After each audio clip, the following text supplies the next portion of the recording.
Good morning students. Welcome in the next lecture of Pharmaceutics 2. You are already discussing the chapter suspensions. We have discussed what are suspensions, what are the qualities of a good suspension, what are the types of suspension according to their use and according to their formulation point of view. ठीक है? So you have discussed both the classification of suspension. Now we are going to start the next topic, that is formulation of suspension. जब भी हम किसी चीज़ की formulation के बारे में बात करेंगे तो हम क्या सोचेंगे कि हमने अगर किसी सस्पेंशन का फॉर्मूला ड्राइव करना है तो उसके अंदर हम कौन कौन से एजेंट्स ऐड करेंगे। तो हम यहाँ पे सारे टाइप के एजेंट्स को डिस्कस करेंगे विद एग्जांपल। तो सबसे पहले है हमारे पास फ्लक्चुएटिंग एजेंट। फ्लक्चुएटिंग एजेंट, अब आप जानते हैं कि सस्पेंशन में क्या होता है कि जो हमारा व्हीकल होता है यानी जो कंटिन्यूस फेस होता है उसके अंदर हम अपने डिस्पर्स फेस को डिस्पर्स करते हैं।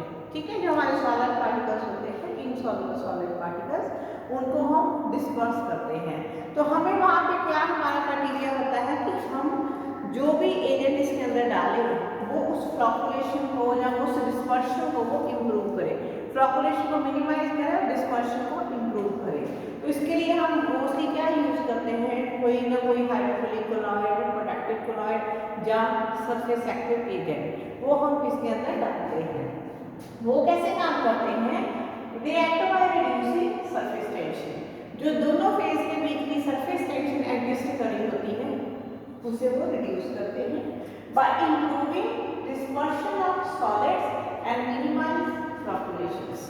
ये जो हमारी रिक्वायरमेंट होती है, हमारी रिक्वायरमेंट होती है कि हम डिस्पर्शन को इम्प्रूव करें। ठीक है, जो सॉलिड पार्टिकल्स हैं उनकी जो लिक्विड व्हीकल है या कंटिन्यूस फेस है उसके अंदर की डिस्पर्शन है उसको हमें इम्प्रूव करना होता है। हम क्या करते हैं, दोनों उसके अंदर जैसे सरफेस एक्टिव एजेंट डालते हैं तो वो दोनों के बीच की सरफेस टेंशन को रिड्यूस करके, इंटरफेस टेंशन को रिड्यूस करके, तो वो जो है dispersion of solids in liquid vehicle improve करते हैं और फ्लक्चुएशन को मिनिमाइज करते हैं। अब ऐसे कौन से एजेंट्स हैं?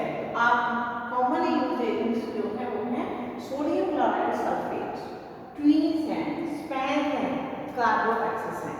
ये सारी एग्जाम्पल्स आपने जो पिछला चैप्टर पढ़ा है उसमें पढ़ी है। जब मैंने आपको एडिटिव का चैप्टर बताया था तो मैंने आपको बोला था कि ये एक बेसिक चैप्टर है, इसमें जो भी इंग्रेडिएंट्स यूज होते हैं जो हम पढ़ रहे हैं उसमें वो सारे चैप्टर्स में कवर होंगे। ठीक है, तो आपने वहाँ पे सरफेस एक्टिव एजेंट पढ़े थे, हाइड्रोफिलिक कोलॉइड पढ़े थे, वो सारे के सारे अब बाकी चैप्टर्स में किसी न किसी फॉर्म में यूज होंगे। तो ये एग्जाम्पल आपने उस चैप्टर में पढ़ी हुई है। नेक्स्ट आते हैं आपके थिकनिंग एजेंट। इनका दूसरा नाम होता है सस्पेंडिंग एजेंट। इनको विस्कोसिटी बिल्डर भी बोला जाता है। तो थिकनिंग एजेंट नाम से आपको समझ में आया होगा कि जो सस्पेंशन को थिक करने का काम करते हैं, उसकी विस्कोसिटी को बढ़ाने का काम करते हैं। अब ये जो एजेंट्स होते हैं ये क्या करते हैं कि ये जो डिस्पर्शंस होती हैं, मतलब जो हम जैसे हमने वाटर को व्हीकल की फॉर्म में यूज किया है, वाटर का कंटिन्यूस वे यूज किया है, तो उसके अंदर जो डिस्पर्शन बन रही है उस डिस्पर्शन को इम्प्रूव करने के लिए क्या करते हैं, हम थिकनिंग एजेंट डालते हैं। ये एजेंट जो बनती है डिस्पर्शन उसकी विस्कोसिटी को बढ़ाते हैं। उससे क्या होता है कि जो आपका डिस्पर्स फेस होता है उसके जो पार्टिकल्स हैं मैक्सिमम टाइम तक उस थिक सस्पेंशन के अंदर जो है सॉलिड पार्टिकल्स डिस्पर्स रहते हैं। ठीक है, तो उससे क्या होता है कि जब आपके पेशेंट को यूनिफॉर्म डोज देनी होती है, एक्यूरेट डोज देने में आपको कन्वीनियंस रहती है कि जितनी मैक्सिमम टाइम तक आपकी जो ड्रग है वो डिस्पर्शन के अंदर जो है डिस्पर्स रहे। ठीक है, सस्पेंशन में वो डिस्पर्स रहे। तो यहाँ पे हम क्या करते हैं कि हम यूज क्या करते हैं, हम हाइड्रोफिलिक कोलॉइड्स को यूज करते हैं।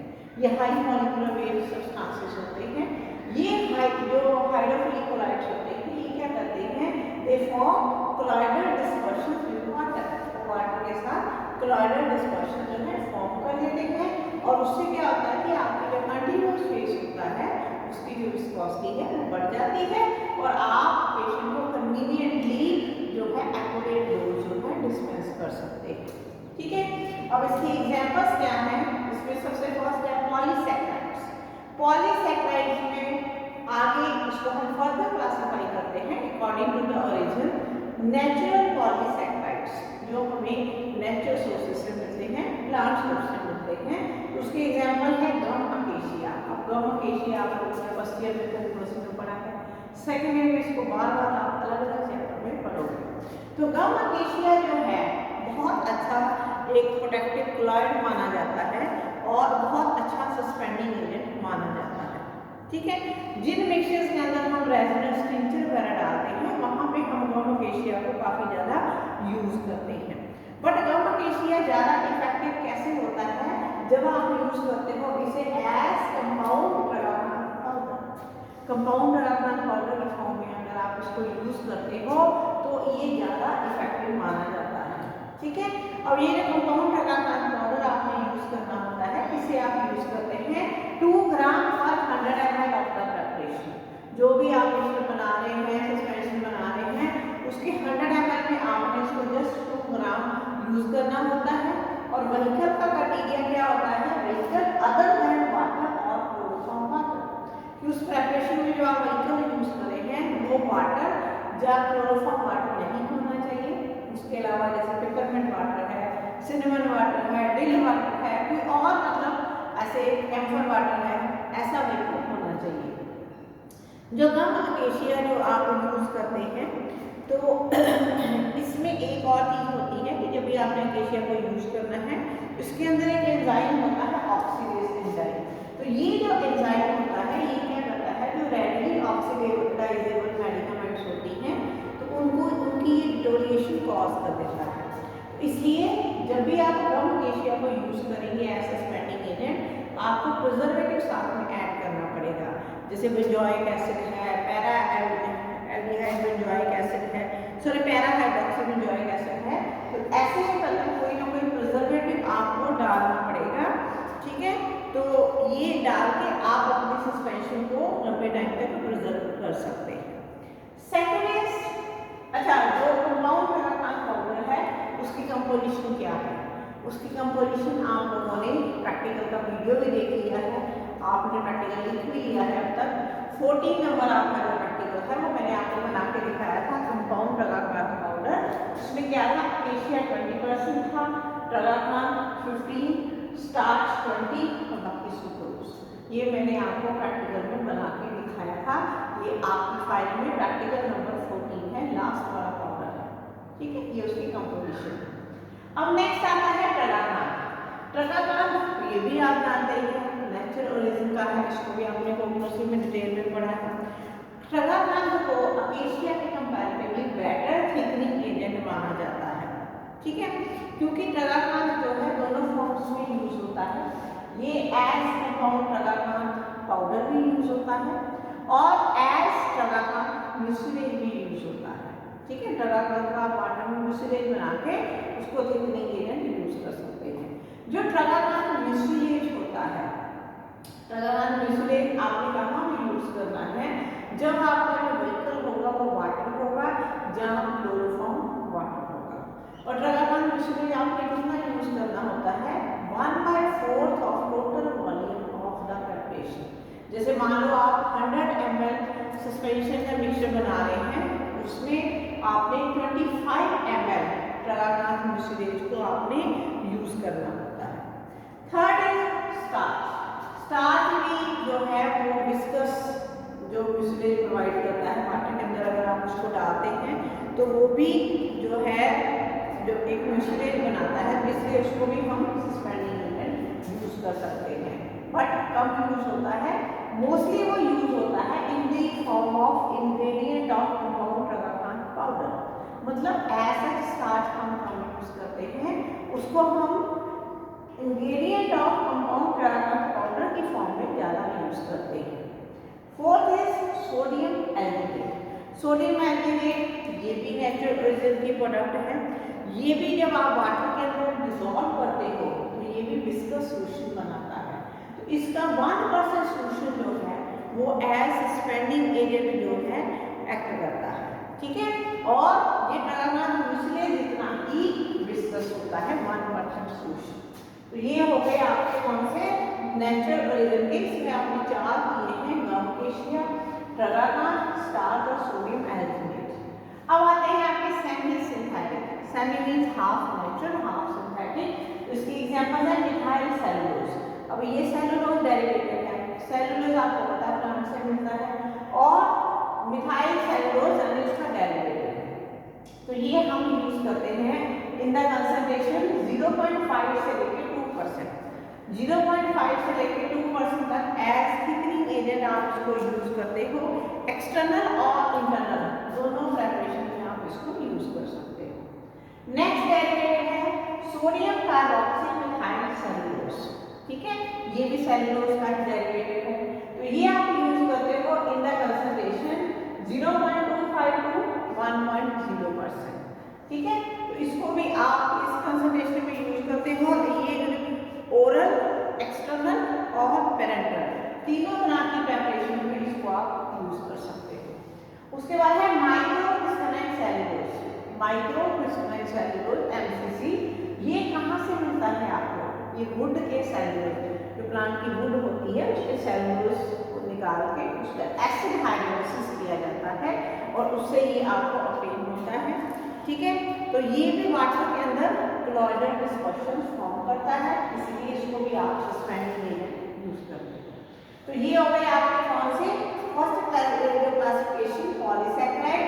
उसमें आपने नेचुरल और सेमी सिंथेटिक में 3 किए हैं आपने, methyl cellulose, sodium carboxy methyl cellulose और माइक्रो क्रिस्टलाइन सेलुलोज। अब आते हैं second inorganic agents. Inorganic agent clay आप जानते हैं मिट्टी जैसी चीज। तो इसकी जो एग्जांपल्स हैं वो है बेंटोनाइट, एल्युमिनियम मैग्नीशियम सिलिकेट। अब आपने बेंटोनाइट आप सबने यूज किया है फर्स्ट ईयर में कैलामाइन लोशन में। ठीक है, ये बेंटोनाइट, एल्युमिनियम मैग्नीशियम सिलिकेट ये भी थिकनिंग एजेंट यूज होते हैं। तो बेंटोनाइट आपने यूज किया है, आपने देखा होगा पेल बफ कलर का क्रीमी हाइड्रोस्कोपिक पाउडर था। तब भी मैंने आपको समझाया था कि इसके अंदर क्या प्रॉपर्टी है, ये अपने वेट से 7 टाइम्स वाटर जो है अब्सॉर्ब करके स्वेल हो जाता है। यानी अगर 10 ग्राम बेंटोनाइट है तो 70 ग्राम वाटर को अब्सॉर्ब करके स्वेल हो जाता है। इसलिए कैलामाइन लोशन में हम उसको एज थिकनिंग एजेंट जो है यूज करते हैं। तो जो एक्सटर्नल एप्लीकेशंस हैं उसमें हम मोस्टली इसकी 2% सस्पेंशन जो है वो यूज करते हैं। दूसरा है आपका एल्युमिनियम मैग्नीशियम सिलिकेट। तो ये जो प्रोडक्ट है आपकी, ये creamy white colourless tasteless powder होती है। ठीक है, तो ये एक्सटर्नल और इंटरनल दोनों तरह की प्रिपरेशन में हम इसको यूज करते हैं। उसके बाद नेक्स्ट आता है एल्युमिनियम हाइड्रोक्साइड। ये अगली एग्जांपल है इसकी। एल्युमिनियम हाइड्रोक्साइड आप लोगों ने फर्स्ट ईयर में पढ़ा है एंटासिड के अंदर, एल्युमिनियम हाइड्रोक्साइड जेल आपने पढ़ा है। ठीक है, तो ये कहाँ पे यूज होता है? ये सस्पेंडिंग एजेंट में यूज होता है उन सस्पेंशन में जिनमें हमने ड्रग डाली होती है, जैसे बेरियम सल्फेट है, कैलामाइन है, सल्फोनामाइड है, जहाँ सल्फर है। ठीक है, इसके बाद आता है आपका थर्ड क्लासिफिकेशन। ये हो गए इनऑर्गेनिक एजेंट। इसमें 2 पढ़े आपने, क्ले और एल्युमिनियम हाइड्रोक्साइड।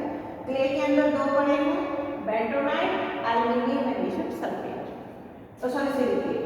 अब आया आपका सिंथेटिक कंपाउंड्स, प्योरली सिंथेटिक है। इसमें फर्स्ट एग्जांपल आ रही है आपकी कार्बोमर, जिसका दूसरा नाम है कार्बोक्सी फिनाइल पॉलीमर। अब ये जो आपका कार्बोमर है ये भी जो थिकनिंग एजेंट यूज होता है इन द कंसंट्रेशन 0.1 to 0.4%। इस कंसंट्रेशन में ये थिकनिंग एजेंट यूज होता है फॉर इंटरनल एंड एक्सटर्नल दोनों तरह की प्रिपरेशन में आप इसको यूज करते हैं। ठीक है, उसके बाद आता है आपका क्लोराइडल सिलिकॉन डाइऑक्साइड। बिल्कुल सेम जैसी रेत जैसी चीज होती है ये, और ये भी यूज होता है as suspending agent. Non gritty ये पाउडर होता है। ठीक है, व्हाइट कलर का होता है और ये सस्पेंडिंग एजेंट यूज होता है इन द कंसंट्रेशन 1.5 to 4%। इस कंसंट्रेशन में ये यूज होता है। ठीक है, तो ये जो सिंथेटिक कंपाउंड की क्लासिफिकेशन है इसमें आपने 2 पढ़े हैं, कार्बोमर यानी कार्बोक्सी फिनाइल पॉलीमर, और सेकंड पढ़ा है कोलॉइडल सिलिकॉन डाइऑक्साइड। तो इतने सारे कंपाउंड्स आपने थिकनिंग एजेंट के अंदर मेंशन करने हैं। तो अभी हम जो टॉपिक पढ़े हैं फॉर्मुलेशन ऑफ सस्पेंशन, उसमें जस्ट हमने